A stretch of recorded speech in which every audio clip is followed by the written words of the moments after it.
दीक्षा हो गई तब दोनों ही बड़े ही भावुक होकर के अपने गुरु महाराज के पाद पद्मों में आंखों से निरंतर आंसू बहाते हुए उनको देखने लगे, उनको निहारने लगे। ऐसा सुंदर रूप देखकर बाबा जी ने दोनों को गले लगाते हुए कहा, आज तुम लोग मुझे पवित्र कर दिया।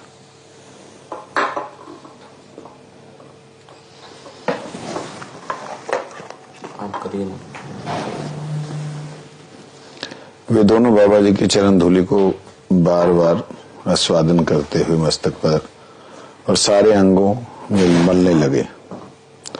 इधर बैजनाथ के पूर्व अवस्था के अनुसार उनके दो नौकर श्रीमन महाप्रभु के भोग की प्रचुर सामग्री लेकर उपस्थित हुए।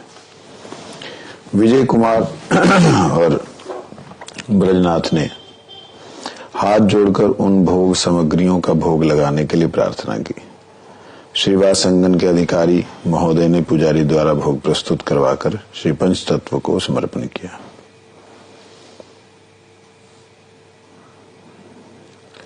ये जो सारी लीला चल रही है, जिसमें बाबा जी महाराज का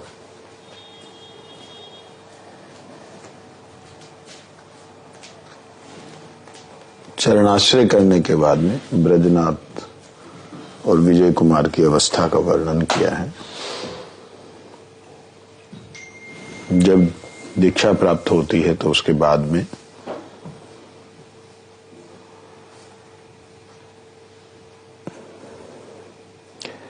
ब्रजनाथ ने पहले से व्यवस्था की हुई थी। दो नौकरों को श्रीमन महाप्रभु के भोग के लिए प्रचुर सामग्री। हम लोग को गुरु महाराज जी जब भी हरिनाम दीक्षा होती है, जिसकी भी होनी होती है, उसके लिए बोलते हैं थोड़ा भोग ले आना, थोड़ा धूप दीप होने से सबको बोल देना। मतलब ब्रजनाथ को पता है कि भाई समर्पण जब हरिनाम दीक्षा होती तो कैसा समर्पण करना चाहिए। सेठ आदमी है तो दो नौकरों से उन्होंने अच्छी तरह से भोग सामग्री ठाकुर जी के लिए लेके आए थे। तो श्रीवासंगन में जो श्रीवासंगन की सेवा पुजारी है, उनको भोग लगाने के लिए दिया। जिन्होंने पंच तत्व को, वहां पे है ना श्रीवासंगन में 5 विग्रह हैं, उनको समर्पण किया। शंख और घंटा बज उठे। वैष्णव जब झांझर करताल मृदंग लेकर श्रीमन महाप्रभु के सामने भोग आरती का गान करने लगे। धीरे धीरे बहुत से वैष्णव जन एकत्रित हो गए। बड़े समारोह के साथ भोग संपन्न हुआ। प्रसाद पाने के लिए नाट्य मंदिर का स्थान स्थिर हुआ। हरे नाम के उच्च ध्वनि को सुनकर अपना अपना जलपात्र लेकर सभी वैष्णव एकत्रित हुए। महाप्रसाद की महिमा के पद जोर जोर से गाए जाने लगे। तदंतर सबने प्रसाद पाना आरंभ किया।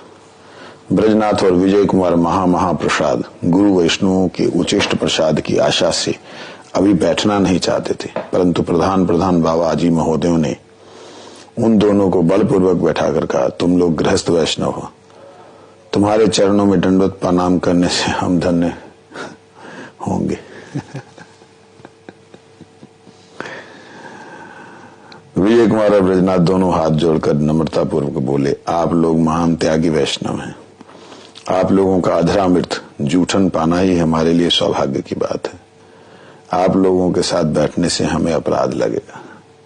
वैष्णव ने कहा, वैष्णवता में गृहस्थ और गृहत्यागी का कोई भेद नहीं। भक्ति के परिमाण के अनुसार ही वैष्णवता का तारतम्य होता है, अर्थात भगवान के प्रति जिसे अधिक भक्ति होती है वही अधिक उन्नत वैष्णव है। इस प्रकार कहते सुनते सभी एक ही साथ बैठकर प्रसाद पाने लगे, परंतु विजय कुमार और ब्रजनाथ श्रद्धा पूर्वक प्रसाद को सामने रखकर भी चुपचाप बैठे रहे। प्रसाद पाते पाते कुछ वैष्णव की दृष्टि उन दोनों पर पड़ी। वे दोनों ही चुपचाप बैठने का कारण समझकर रघुनाथ दास बाबा जी बोले, वैष्णव प्रवर, आप अपने श्रद्धालु शिष्यों पर कृपा करें, नहीं तो ये प्रसाद नहीं पा रहे हैं। वैष्णवों का अनुरोध सुनकर वृद्ध बाबा जी ने अपने प्रसाद में से कुछ उठा कर दिया उनको दिया। दोनों परम श्रद्धा के साथ गुरुदेव के दिए हुए प्रसाद को ग्रहण कर श्री गुरुवे नमः उच्चारण कर प्रसाद पाने लगे। बीच बीच में साधु सावधान, बीच बीच में पहले ऐसे होता था कभी कभी, वही अब तो अश्विनी महाराज जी माइक लेकर के बीच बीच में कीर्तन करते थे और प्रसाद महासूचक महात्म्य सूचक ध्वनि उद्घोषित होने लगी। आहा, उस समय श्रीवासंगन के नाट्य मंदिर में क्या ही अपूर्व शोभा उदित हुई। सभी ने देखा श्री सची सीता श्री मालिनी देवी प्रसाद ला रही हैं और श्रीमन महाप्रभु अपने प्रियजनों के साथ बैठकर बड़े प्रेम से प्रसाद पा रहे हैं। इसे देखकर वैष्णव प्रसाद पाना भूल गए। प्रसाद के लिए हुए उनके हाथ जहां के तहां रह गए। तब जब तक यह लीला प्रकट रही सभी लोग जड़वत होकर दर्शन करते रहे। आंखों से आनंद के आंसू चुपचाप झरने लगे। कुछ ही देर में लीला आंखों से ओझल हो गई। अब सभी के सभी एक दूसरे को देखकर रोने लगे। वो प्रसाद पाते पाते देखा अचानक से सची माता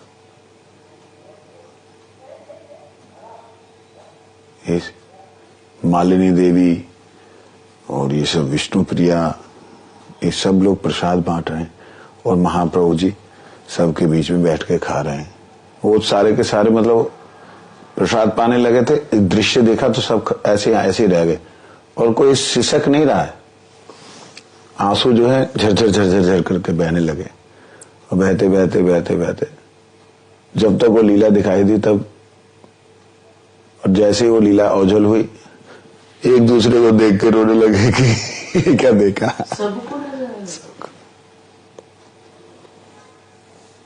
सभी ने एक स्वर से कहा, ये दोनों ब्राह्मण कुमार श्रीमन महाप्रभु के नितांत कृपा पात्र हैं, इसलिए आज इनके महोत्सव में गौर लीला का पुनराविर्भाव हुआ। ब्रजनाथ विजय कुमार रोते रोते बोले, हम बड़े ही दीनहीन अकिंचन हैं, हम कुछ भी नहीं जानते हैं। आज गुरुदेव श्री गुरुदेव और वैष्णव जनों की हेतु की कृपा से हम ये सब देख सके हैं। आज हमारा जन्म लेना सार्थक हुआ। प्रसाद पाने के पश्चात वैष्णव जनों की आज्ञा लेकर विजय और वैजनाथ घर लौटे। अब दोनों प्रतिदिन गंगा स्नान कर गुरुदेव को दंडवत प्रणाम करते हुए हैं। भगवत विग्रह का दर्शन कर भगवत मंदिर और तुलसी की परिक्रमा करते हैं।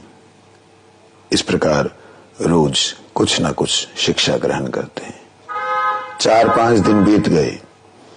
एक दिन शाम को ये दोनों श्रीवासंगन में उपस्थित हुए। संध्या आरती और नाम संकीर्तन हो चुका था। श्री रघुनाथ दास बाबा जी अपनी कुटी में बैठकर मधुर स्वर से धीरे धीरे नाम जप रहे थे। इसी समय दोनों ने बाबा जी के चरणों में दंडवत प्रणाम किया। बाबा जी ने बड़े प्रेम से उनके सर पर अपना कर कमल रखकर कुशल क्षेम पूछने के पश्चात बैठाया। सुयोग देखकर ब्रजनाथ बोले, प्रभु आपकी कृपा से हम वैदिक भक्ति साधन को अच्छी तरह समझ गए हैं। अब कृपा कर हमें रागानुग भक्ति के संबंध में उपदेश प्रदान करें। रागानुग भक्ति को समझने की हमारी तीव्र लालसा हो रही है। ऐसा सुनकर बाबा जी बड़े आनंदित हुए और बोले, श्री गौरचंद्र ने तुम दोनों को अपना लिया है। तुम दोनों को गौरचंद्र ने अपना लिया है। तुम दोनों के लिए कुछ भी अदेय नहीं है। अब तुम्हारे को देने की कोई कुछ भी चीज ऐसी नहीं कि तुम्हें दी जाए। सावधान होकर सुनना, मैं रागानुगा भक्ति की व्याख्या कर रहा हूं। सबसे पहले मैं उन श्री रूप गोस्वामी के चरणों को बार बार प्रणाम करता हूं जिनको श्रीमन महाप्रभु ने मुसलमान संघ से उद्धार कर प्रयाग में रस तत्व की शिक्षा दी थी, जिन्हें उन्हीं परम करुणामय श्री गौरंग महाप्रभु ने विषय गर्त से उद्धार कर श्री स्वरूप दामोदर प्रभु के हाथ समर्पण कर सर्व सिद्धियां प्रदान की थी। उन ब्रजरस के भ्रमर श्री रघुनाथ दास गोस्वामी की चरणों में मैं शरण ले रहा हूं। रागानुगा भक्ति का विवेचन करने से पहले रागात्मिका भक्ति का स्वरूप बतलाना आवश्यक है। एक रागानु का भक्ति है, एक रागात्मिका भक्ति है। ब्रजनाथ ने कहा, मैं सबसे पहले जानना चाहता हूं कि राग किसे कहते हैं। जो भाषा है ना, राग अनुराग से है, लेकिन बंगाली में अगर ए राग ना कर, राग मतलब गुस्सा, बंगाली में राग शब्द का मतलब गुस्सा होता है। रेगे जाच्छिस, गुस्सा करता रह रहा है, गुस्सा ही हो रहा है, राग कर भी ना, गुस्सा करना नहीं, ऐसा। तो राग शब्द का मतलब गुस्सा नहीं है, यहाँ राग का मतलब क्या है? प्रेम। बाबा जी बोलने लगे, विषयी पुरुषों को स्वाभाविक विषय संसर्ग के प्रति अनेक आकारों में जो अत्यधिक प्रीति होती है उसे राग कहते हैं। संसारी व्यक्ति जैसे बहुत सारे विषयों में उनकी प्रीति होती है, वही राग है। जैसे सौंदर्य देखकर आंखें जिस प्रकार अधीर हो उठती हैं, उसी प्रकार यहाँ के विषय प्रति रंजकता रहती है और हृदय में राग।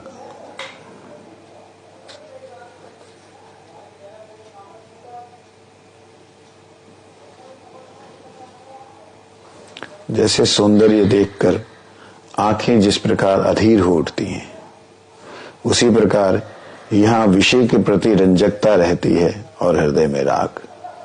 जब श्री कृष्ण उस राग के एकमात्र विषय हो जाते हैं, तब उस राग को राग भक्ति कहते हैं। राग का अर्थ मतलब जो है अधीर हो जाना, धीरता, अस्थिर हो जाना, उसको प्राप्त करने की लालसा, वो राग है। जैसे जो भी विषय है वो इतना रंजक लगना, रंजक मतलब आनंददायक लगना, कि उसको प्राप्ति करने के लिए हृदय में उतावलापन आ जाना, ये राग है। सेवा का उतावलापन, ऐसा कह के बैठा नहीं।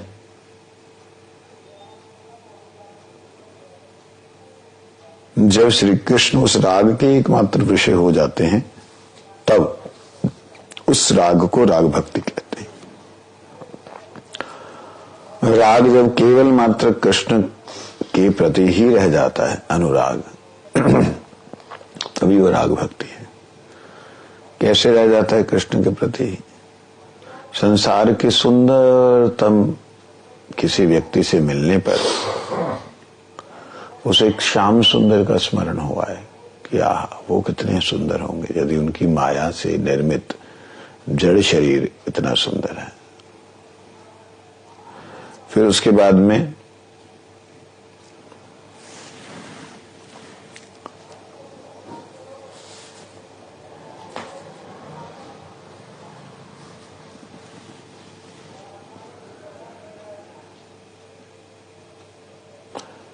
किसी भी वस्तु को संसार की सुंदरता में या गुणों में देखने पर भगवान का स्मरण हो आना।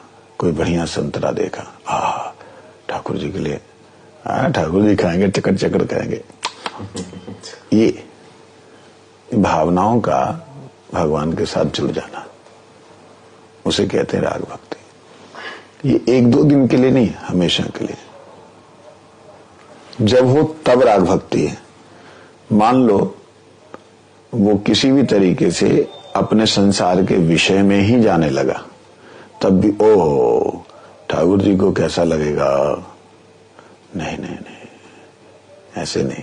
तो मतलब संकोच करना कि मैं ठाकुर जी थोड़ा सा ना, गुरु जी मैं थोड़ा अब ये क्या करूं, मार्केट में हूं तो खाना पड़ेगा महाराज, क्या करूं, ऐसे बोल करके थोड़ा सा लज्जित होना तो संबंध वहां बना रहेगा।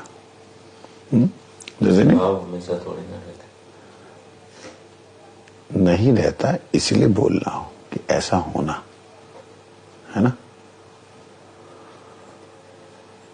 ऐसा होना चाहिए।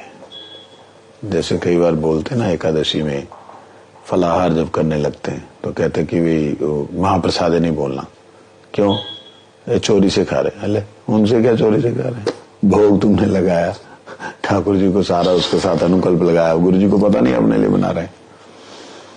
वो सिर्फ एक संबंध स्थापित हो उसके लिए। श्री रूप गोस्वामी ने राग की परिभाषा इस प्रकार की है, इष्ट के विषय में स्वारसिकी परमा अविष्टता को राग कहते हैं। रूप गोस्वामी ने राग की परिभाषा इस प्रकार की है, क्या? इष्ट के विषय में स्वरसिकी परमा अविष्टता को राग कहते हैं। मतलब अपना जो रस का विषय है, जैसे श्री राधा रानी के साथ कृष्ण है, अगर कोई सख्य रस का भक्त है, सेवक है,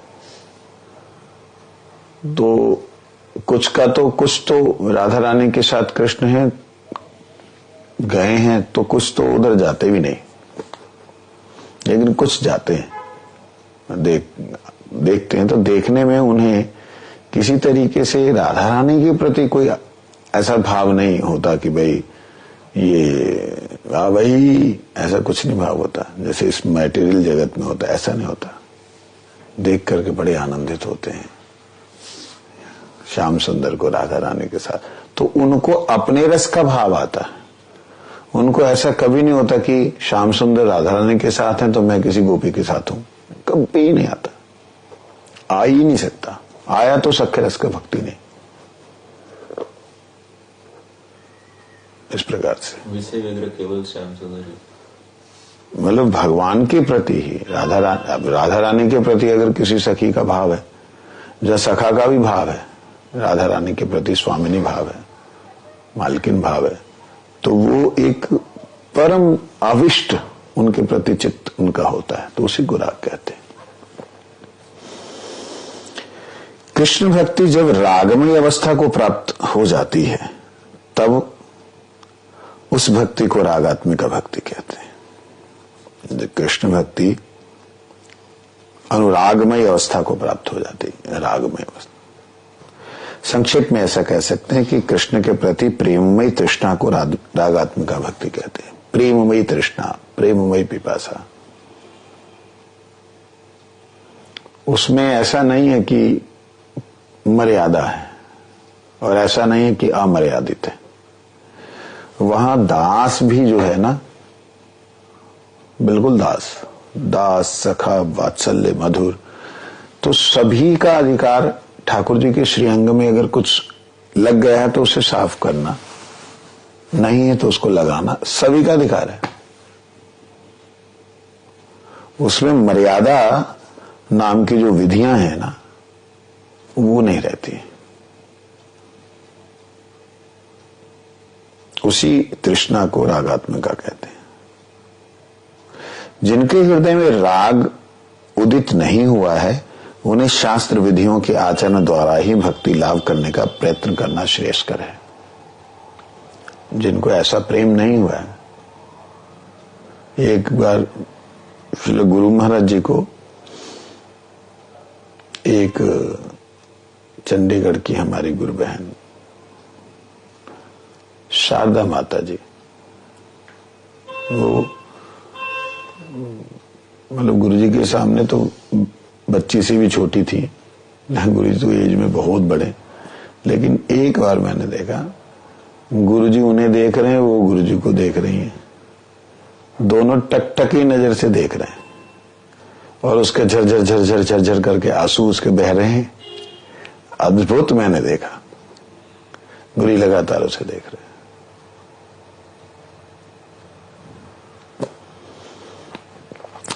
तो एक गुरुदेव का ऐसा मैंने किसी अन्य के साथ लगातार ऐसे आई कांटेक्ट नहीं देखा, बहुत कम। मतलब भक्तों के साथ, पुरुषों के साथ तो देखा ही, माताओं के साथ ऐसा मैंने कहीं नहीं देखा। कहते वैदिक भक्ति में संभ्रम, भय और श्रद्धा कार्य करते हैं। जो वैदिक भक्ति है उसके अंदर जो है गौरव बुद्धि रहती है।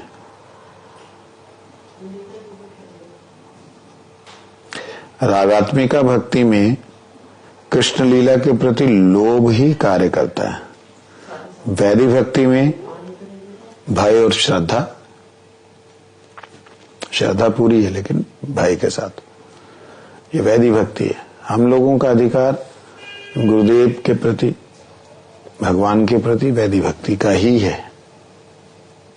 जब रागात्मिका भक्ति की बात आएगी उसकी कल्पना और जहां उसका अनुकरण नहीं किया जाता है, कई ऐसे नालायक लोग हैं, अधिकार नहीं हुआ गुरु जी के प्रति, वैष्णवों के प्रति अपने आप को ऐसा दिखाते हैं कि भाई हमारा तो प्रेम है। अरे प्रेम है तो प्रेम में एक मर्यादा भी होती है, तो प्रेम में मर्यादा कैसी? तो अपने आप को ऐसे शो करते हैं कि हमारे से ज्यादा आप भी नहीं जानते प्रेम के बारे में, इसलिए प्रेम से कर रहे हैं हम तो। आप विधि से कीजिए ना, वैष्णव है उनका समादर जैसे करना चाहिए, विधि से करिए, उसमें भी प्रेम नहीं। तो खैर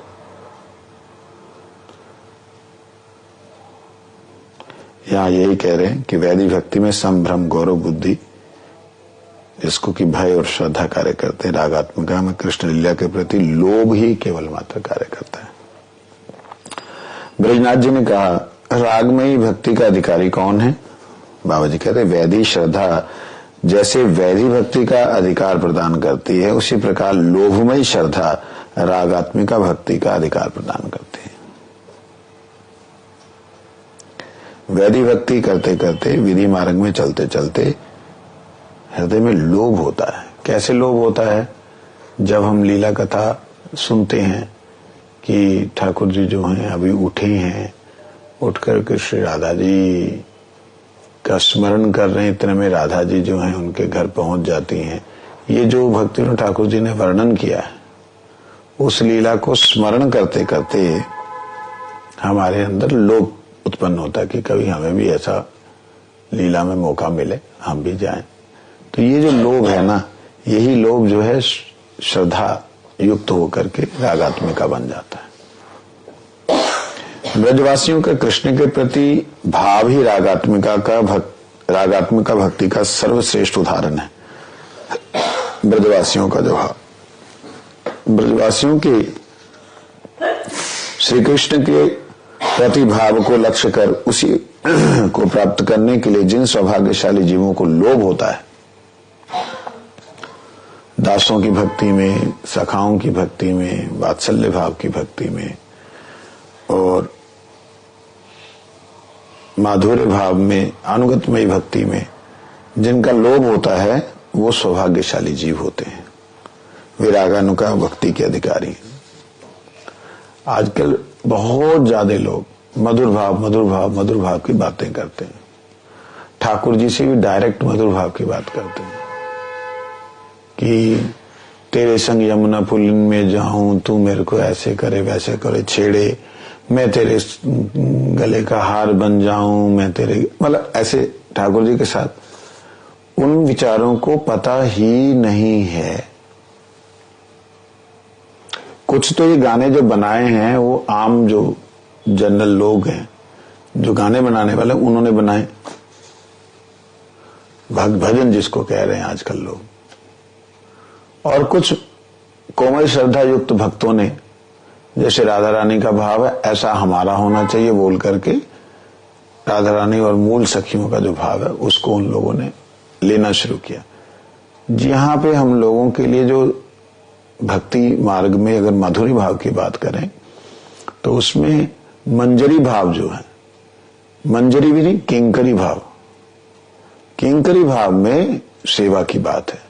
तो किंकरी भाव में ठाकुर जी के साथ में गले लगना, जहाँ प्रेम करना, जहाँ चुंबन करना, ये सब राधा रानी के साथ, जहाँ उनके साथ तो है नहीं। तो इसमें क्या सुख है? इसमें माधुर्य का सुख कहां से मिल जाएगा? माधुर्य मतलब भगवान के साथ राधा अथवा सखियों का, श्री स्वामिनी जी के साथ में आलिंगन प्रीति युक्त व्यवहार, ये तो होने से तब तो इसका वास्तविकता माधुर्य का लाभ है।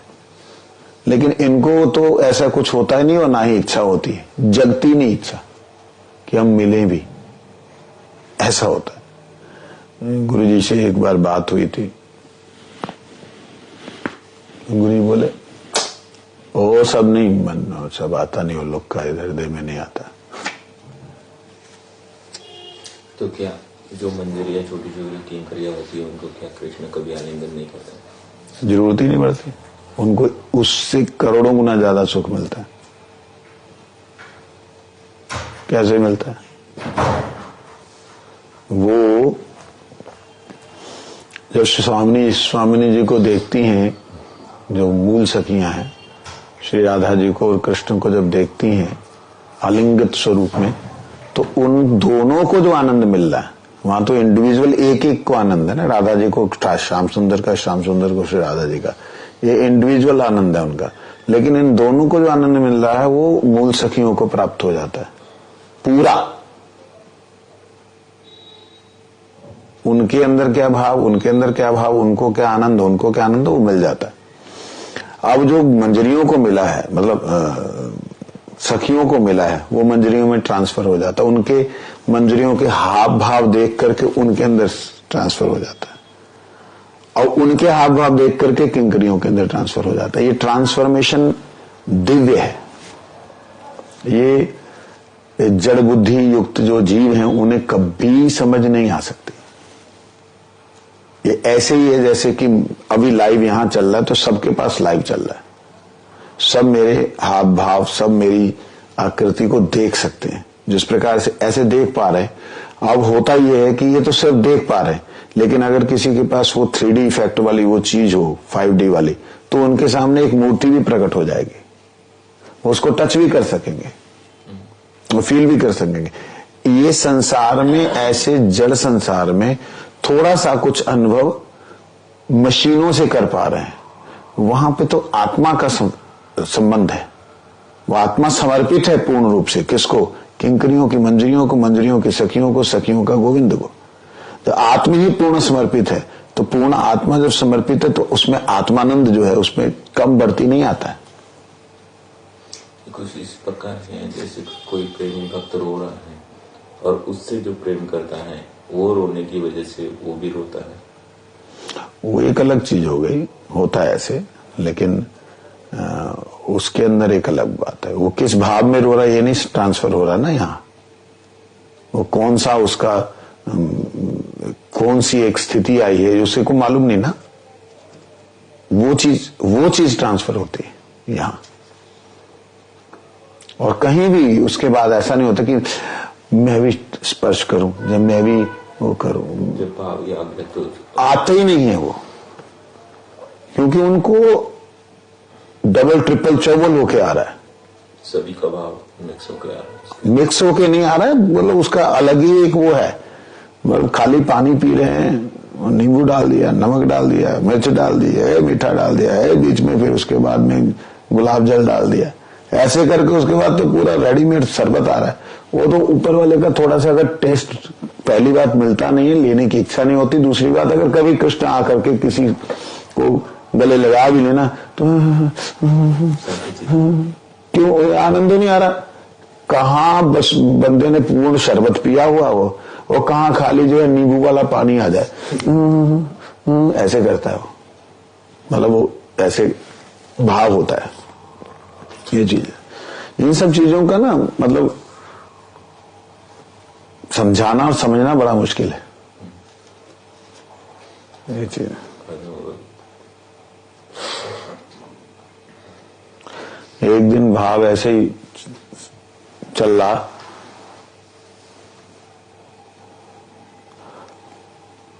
ब्रजरज के विषय में चल रहा था कि रज कितनी ही श्रेष्ठ भक्ति की चरम अवस्था है रज। आप मतलब दुनिया के लोग कल्पना नहीं कर सकते, और जो महापुरुषों ने लिखा है उसका महिमा नहीं विशेष रूप से लिखी, लेकिन मैं हैरान हो गया वो देख करके कि ठाकुर जी गोपियों के चरण रज की इच्छा कर रहे हैं। अरे भैया, आपको इच्छा करने की क्या जरूरत? आप सर्वशक्तिमान वहां प्रकट हो जाइए और गोपियों को प्रेम कीजिए।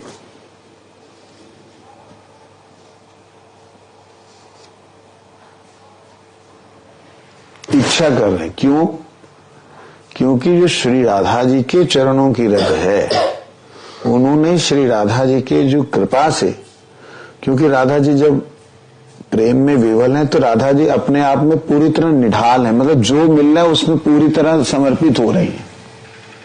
तो रज में लोटी हुई है, रज में पूरी तरह राधा रानी समर्पित हो गई। राधा रानी रज ही समझो बन गई,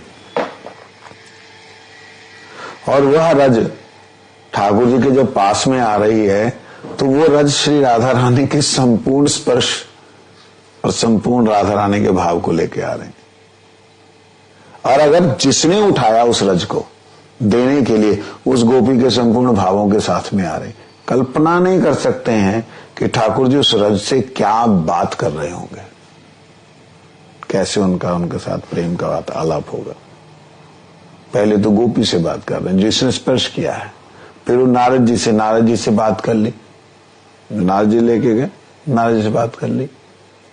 नारद जी के आंसू ही बता पा रहे हैं कि भैया ये क्या है, हमें नहीं समझ आया। अब नारद जी के आंसुओं को सामने से देखा, हाथ में लिया, तो नारद जी की भक्ति जो है वो, अब वो रज को देख करके ठाकुर जी रज से बात कर रहे हैं। सबसे पहले वो गोपी का भाव आया कि ले स्वामिनी की रज लगावेगो तो तेरे माथे को दर्द ठीक आ जावेगो। और गोपी का भाव देख करके ठाकुर जी रज को ऐसे आलिंगन कर रहे हैं, ऐसे पान कर रहे हैं कि मेरे भी आपकी जो भक्ति है, आपकी दासी का भाव जो है, आपकी दासी का भाव मेरे हृदय में भी आ जाए, मैं उसकी दासी बन जाऊं। उसमें पागल हो गए। और वो दासी के भाव में पागल होकर के अपनी जो स्वामिनी सखी हैं ठाकुर जी, उस स्वामिनी सखी के भाव में बहे, और राधा रानी की रज को उठाने लगे तो कांप गए। वो रज एक ही है,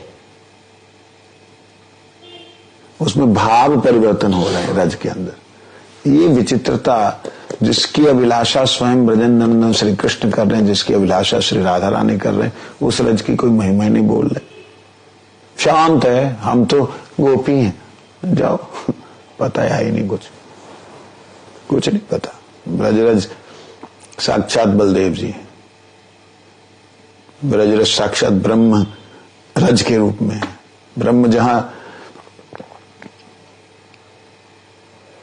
प्रकट हो जाए, ब्रज, ब्रह्म का जहां जन्म हो, वो है ब्रज।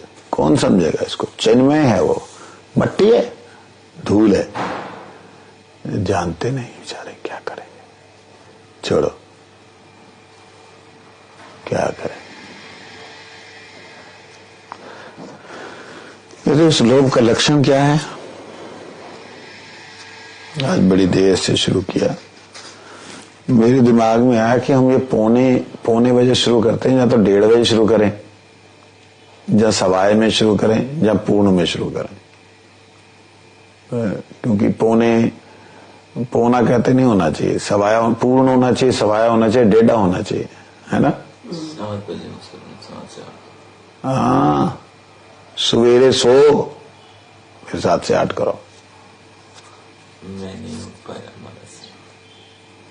तेरे हिसाब से चलो। उस लोभ का लक्षण क्या है? ब्रजवासियों के परम सुंदर भावों को सुनकर उसमें प्रवेश करने के लिए बुद्धि जिसकी अपेक्षा करती है, वही उस लोभ के उत्पन्न होने के लक्षण है। जो ब्रजवासियों का मधुर प्रेम ठाकुर जी से है, उसको सुन करके कभी बुद्धि में आ जाता है कि हमें भी ऐसा सेवा मिल जाए, तो कहते हैं यही लोभ जो है उस प्रेम भक्ति को, रागानुगा भक्ति को खींचता है। वैधि भक्ति का अधिकारी, जो वैधि भक्ति का अधिकारी पुरुष है, वो कृष्ण कथा सुनकर उसे बुद्धि, शास्त्र और युक्ति की कसौटी पर कसता है, और इन तीनों के साथ श्री कृष्ण कथा की संगति बैठाने पर ही वो आगे बढ़ता है।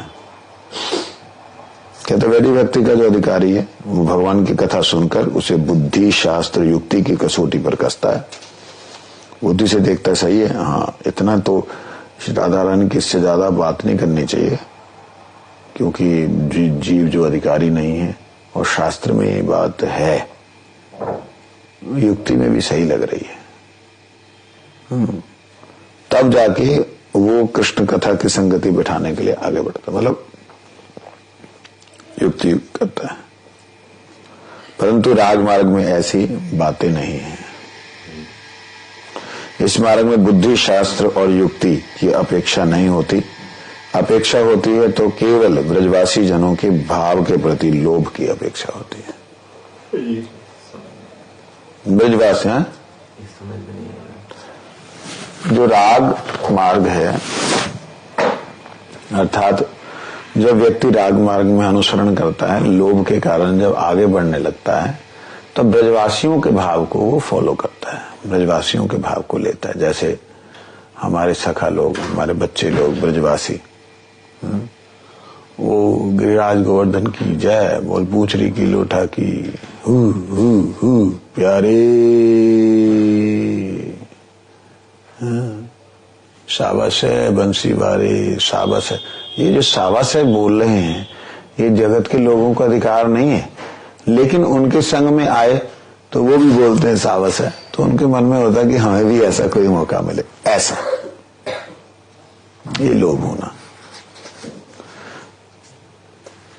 ब्रजवासियों का कृष्ण के प्रति कैसा मधुर भाव था, क्या मुझे वैसा ही भाव प्राप्त हो सकता है? कैसे ये भाव प्राप्त हो? इसलिए छटपटाहट होती है। ऐसी छटपटाहट या तीव्र लालसा ही उक्त लोभ का लक्षण है। ऐसा लोभ हुए बिना रागानुगा भक्ति में अधिकार नहीं हुआ है, समझना चाहिए। अब रागानुगा भक्ति की प्रक्रिया क्या होती है, इसको हम सुनते हैं।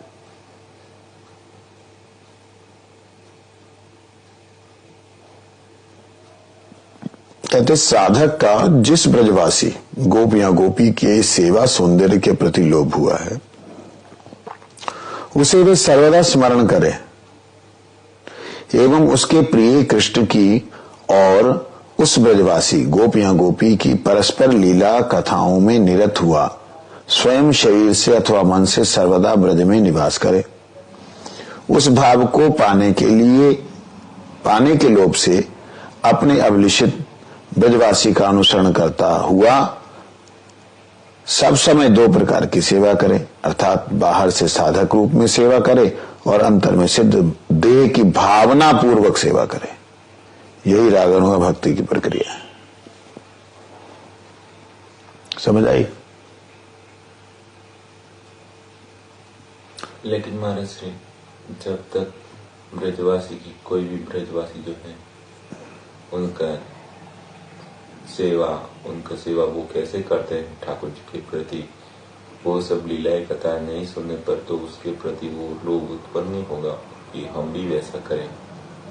तो ऐसा तो सभी, जैसे ग्वाल बाल क्या करते क्या क्या नहीं करते, डिटेल में तो वर्णन होता नहीं, और न ही साक्य प्रेम या मधुर प्रेम के किसी भक्त का इतना डिटेल में प्रेम का वर्णन होता है कि वो क्या क्या सेवा करते हैं कृष्ण की, तो उसमें लोभ कैसे हो सकता है? देखो, जब हम प्रॉपर जो हमारे गुरुजनों ने बताया है उसका साधन करते हैं, करते करते करते ये स्फूर्ति प्राप्त होता है कि उसे किसी सखा, किसी सखी, बाबा या दास उसका दर्शन होता है और उस लीला में उसका आकर्षण होता है, और वो लीला स्मरण भी रहती है उस स्वप्न के बाद में, जो तंद्रा के बाद में, झोंके के बाद में स्मरण भी रहती है। तो ये जो स्मरण इत्यादि होता है उसका फिर ध्यान करें, तब उसे सिद्ध देह की भावना धीरे धीरे प्राप्त होती है। ऐसे गुरुदेव की कृपा से एक बार लुधियाना की बात है, 92, 93, 94 ऐसा कुछ होगा। तो हमारे अनूप अरोड़ा जी हैं, अरुण अरोड़ा, उनके माता पिता तब थे, तो उनके घर में गुरुजी कथा कर रहे हैं। तो श्रीधाम सखा के अवतार है ना अभिराम ठाकुर, तो अभिराम ठाकुर का चरित्र गुरुजी कुछ तिरुभाव आविर्भाव कुछ रहा होगा, तो कुछ तो उनके बारे में बोलने लगे। क्या गुरुदेव ने किया मैं नहीं जानता हूं, हृदय एकदम भाव में चला गया और लगातार मैं रो रहा हूं, लगातार आंसू प्रवाहित हो रहे हैं, और गुरुजी अपनी मस्ती में, मैं सामने बैठा हूं, अपना भाव में सुना रहे। तो इस प्रकार से गुरुदेव की कृपा से संचारित हो जाता है, दिखाई देता है। तो क्या दिख रहा था क्या नहीं दिख रहा था वो बोलने की तो जरूरत है नहीं, अपने अपने अधिकार के अनुसार आगे बढ़ो। तो ये एक मैंने देखा। तो मेरे को जहां तक लगता है कि लगभग 92, 94 के अंदर की बात है, 92-94 की बात है, 30 साल हो गए। तब से मैं यही सोचता हूं, सोचता मतलब आता ही है कि मैं छोटा सा एक ग्वाला कहां जगत में आ गया, तुमको भूला कहना जग में मैं भरवा गया। ये 2 लाइन वो अंदर चलने लग गई। वो 2 लाइन वो सन 2003-04 तक 2 ही लाइन रही, उसके आगे आया ही नहीं कुछ।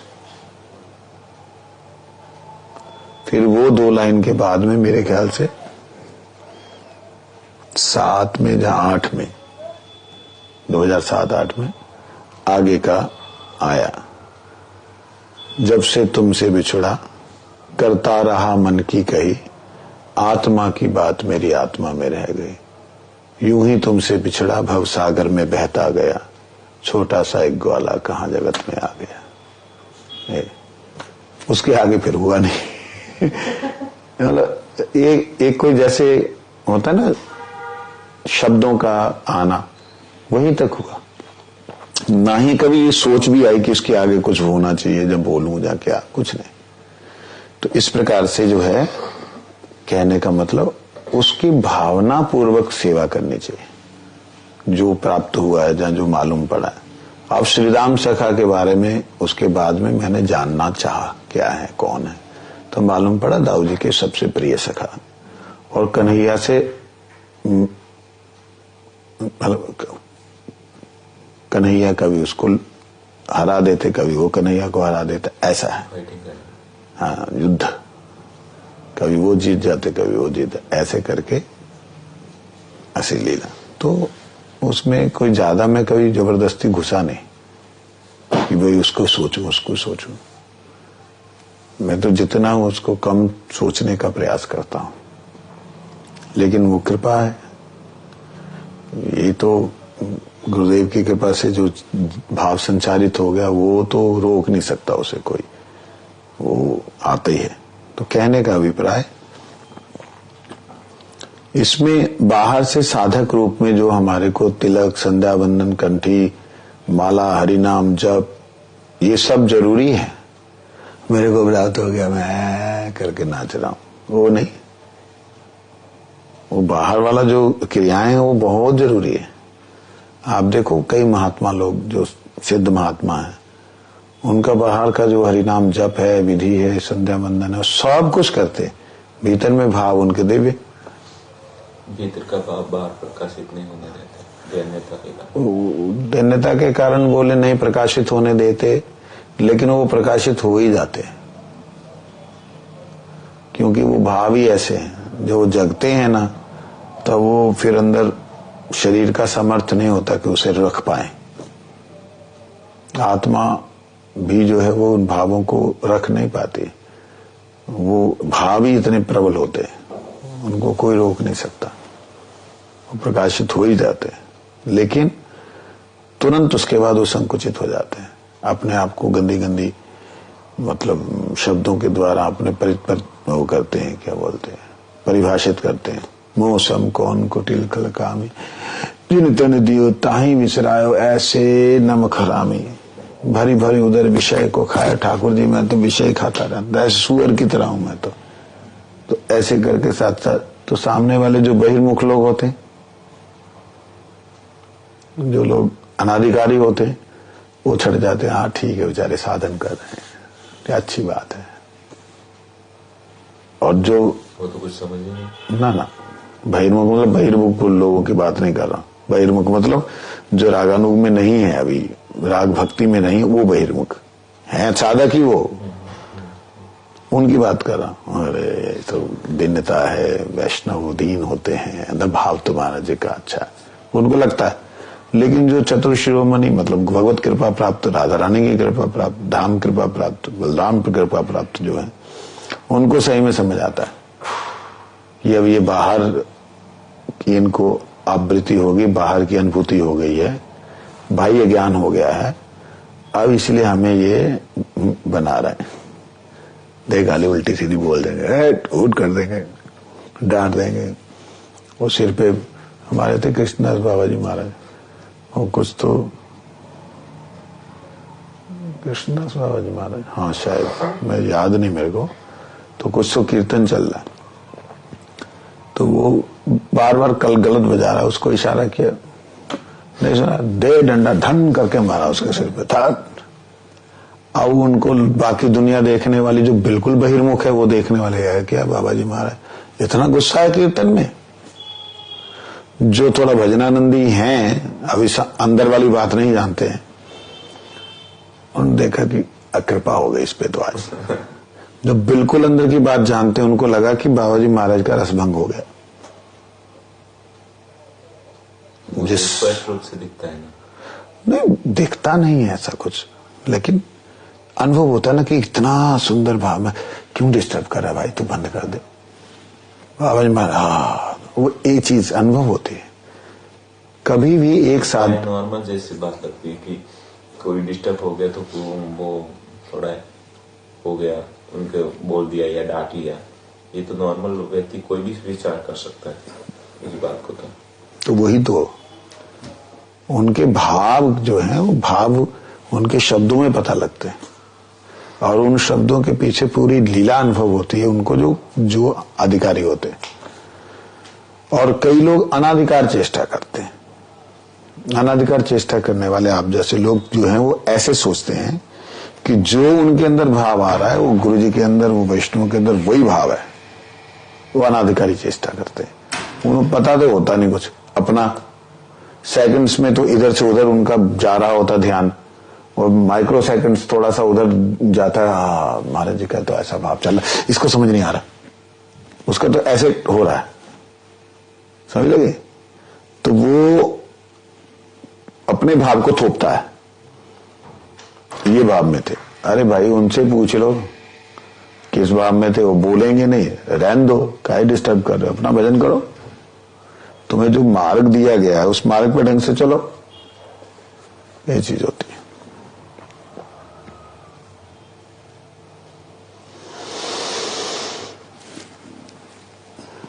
ब्रजनाथ ने प्रश्न किया, वैदिक भक्ति के अंगों के साथ रागानुगा भक्ति का क्या संबंध है? वैदिक भक्ति के श्रवण कीर्तन आदि जो सब अंग बतलाए गए हैं, वे सभी अंग रागानुगा साधक की साधना में भी वर्तमान रहते हैं। साधक ब्रजजनों के अनुगत होकर जिस समय नित्य सेवा का आनंद आस्वादन करता है, उसके बाह्य शरीर में वैदिक भक्ति के अंग समूह लक्षित होते हैं। बाहर से हरिनाम ही कर रहा है, लेकिन भीतर वो बाहर से कीर्तन ही कर रहा है, हरे कृष्ण, जैसे हमारे गुरु महाराज जी का कीर्तन में था, महामंत्र में, हरे कृष्णा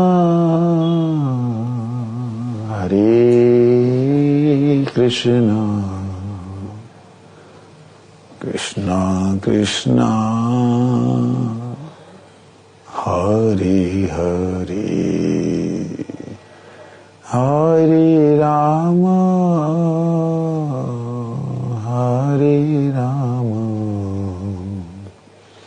राम राम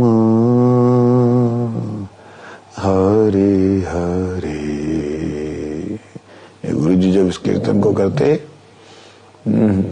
अत्यंत अद्भुत गुरु महाराज जी का भाव सुंदर दिखता। वो किस भाव में है शायद कोई जान पाया हो, लेकिन केवल हम उस रूप का, उनके उस कीर्तन में डूबे हुए स्वरूप का ही अनुभव करते थे। हम कभी उनके भाव के पीछे दौड़ने का प्रयास नहीं किया, अपने अधिकार के अनुसार उनके उस माधुर्य का पान किया। ये सिस्टम है चलने का, समझे? नहीं समझे? ऐसे ऐसे करने का क्या मतलब है? नहीं समझ भी नहीं सकता।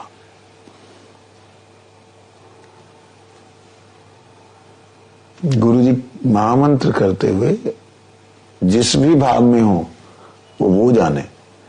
कृष्ण के विरह में रो रहे हैं या कृष्ण को सामने देख के रो रहे हैं, ये हमें कल्पना नहीं करनी है। हमें तो महामंत्र करते हुए उनका जो दिव्य एक आभा, जो एक आंसू जो भाव का एक आभास प्राप्त हो रहा है, हम उस आभास में भी अपना अधिकार ना समझते हुए कि हम भी उसमें सम्मिलित हो, उस रोने के भाव में हमारे अंदर भी आए कि हे कृष्ण कब ऐसा कृपा करोगे, गुरु जी के अनुगत में मैं जो है महामंत्र करके रोऊंगा। हे राधा रानी, हे कृष्ण मेरा हृदय कब पवित्र होगा। हे राधा रानी, हे मैं कब जो है हरिनाम करते हुए, आपका कीर्तन करते हुए आपके भाव में भावित होकर रोऊंगा। ऐसे प्रार्थना करनी हमारा अधिकार ये है कि आपके नाम में रुचि कब होगी। उनका क्या भाव है उसके पीछे मत दौड़ो, समझ लगी? उसकी कल्पना करने का तुम्हारा अधिकार नहीं है।